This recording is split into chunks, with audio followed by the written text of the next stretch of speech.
I think if you want to know the story of Black Hawk Down, then go look it up on the internet, or go watch the movie, read Mark Bowden's book. You'll get a great historic version of what's happened, and you'll get a bit of a human perspective. I'm sure Ridley Scott set out to tell a human story. I've got no desire to tell you the history of Black Hawk Down. What I want you to know is about the example that these guys set, and I hope that that inspires you, because I know what people are capable of doing. And I would love it if you would go out there and live up to what you're capable of doing. I think it's better for all of us.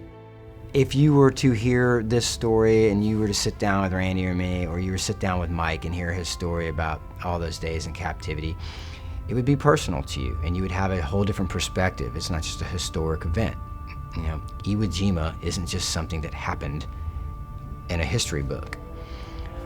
Normandy was not just a big event. There were people, and these were stories, and every bomber that ever flew over Europe had guys in it, and they all had a story, and they had a life, and why did they do what they did? And then at the end, when it comes down to it, they did what they did for each other.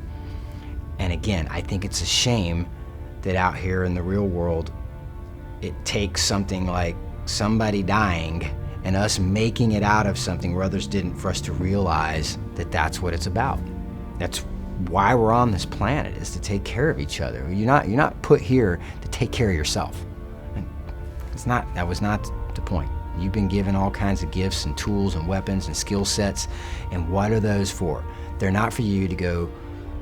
There's nothing wrong with having a big bank account, but that's not why you have those. Your gifts are given to you only to the extent of how you help others, and I really think that you learn that in an environment where it's as close to tight-knit as, you know, the Rangers or the SAS or the Marine Corps or the Delta teams and SEAL teams. I think you learn that when you know how much you have to count on each other, and you want it back.